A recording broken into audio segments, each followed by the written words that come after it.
Hi, my name is Shanti. I'm a Singapore girl. I've been flying for Singapore Airlines about 7 years. Really like the outfit. It's outstanding in elegance. You get attention wherever you go. And when I was young, I always wondering what it's like on the other side of the world. But now, after 10 years, I'm working at the office 40,000 feet.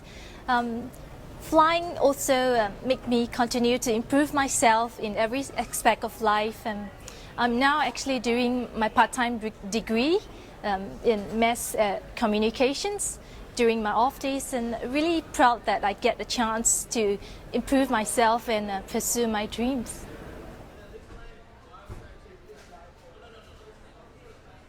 I met my husband in San Francisco. He was working on a business conference for Virgin, and I flew out there as cabin crew and met him in San Francisco.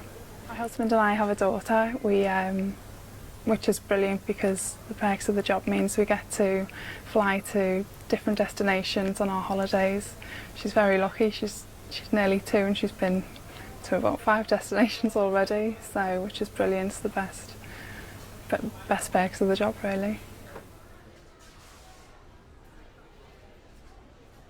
Really nice when it's December in London and it's drizzly and cold and snowy, and then you get on the aircraft and you know that the other side you're going to face sunshine, and the next morning you wake up and the sun's coming through the window and you can get out to the beach for a nice run and more than likely bump into another crew member on the beach, or even a customer that on the flight that's down there too.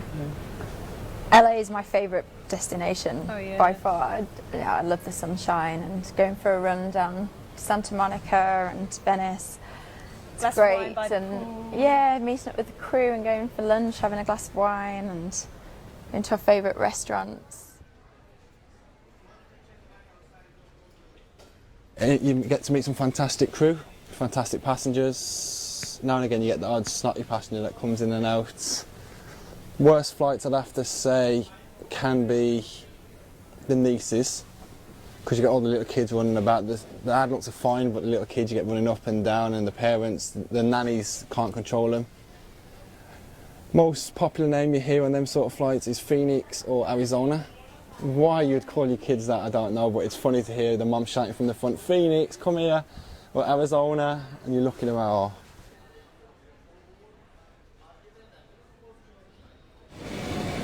My name's Karen. I've been flying for Thomas Cook Airlines for nearly 9 years. I'm Keely. I've been flying for Thomas Cook Airlines for 4 years. We fly together as mother and daughter on quite a few occasions. We find our passengers really like the experience of flying with us. Most passengers are quite amazed that we go out into the cabin and Keely will ask for something and call me mum. I don't particularly like that, but she can't call me anything else. I think it's more habit than anything else, trying to sort of call your mum by her real name after so many years you've just called her mum. But the passengers do always seem to find it quite funny. They're quite intrigued by it more, I think.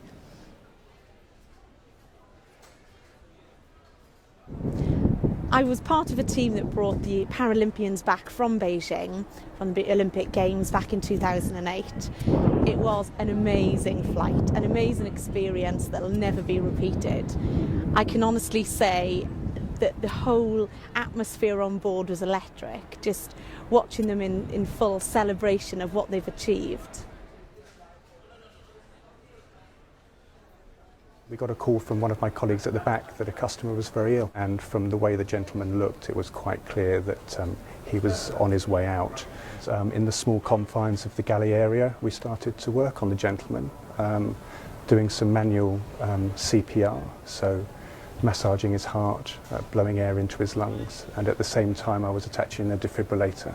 So I pressed the button, the gentleman was shocked, you wait, and the machine analyses again to see if the shock has been successful.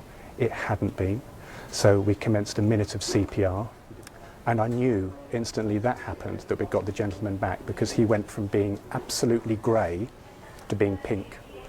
And I remember picking up his hand and pressing his finger, and his finger filled back up with blood, and I think his heart's beating. We've done okay, it's survived, and this will be the second year that I've received a Christmas card from him. So we're still in touch. really not that tiring in a long haul flight because we were still able to get a rest in flight. We would take shift and we got our own rest area, so we can take a few hours of sleep and really rest there.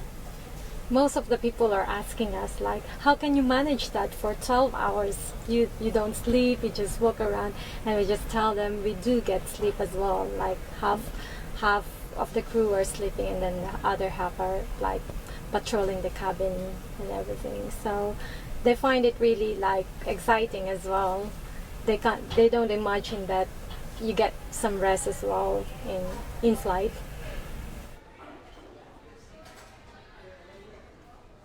Well, when we launched our operation here in March, we tried to create a bit of publicity around our new operation here, and as part of that we got to have the Queen on board. She arrived here at the terminal with 2 bodyguards with her, and we brought her down to check in. Again, a lot of publicity, a lot of attention, a lot of people wondering, was she the real Queen? Brought her down to duty free where she picked up a bottle of gin, checked the price on it, put it back down, not too happy. Then we brought her out onto the aircraft. Again, a lot of our passengers, a lot of them were German. They couldn't quite believe that we had the Queen on board. Of course we didn't, she was only a lookalike.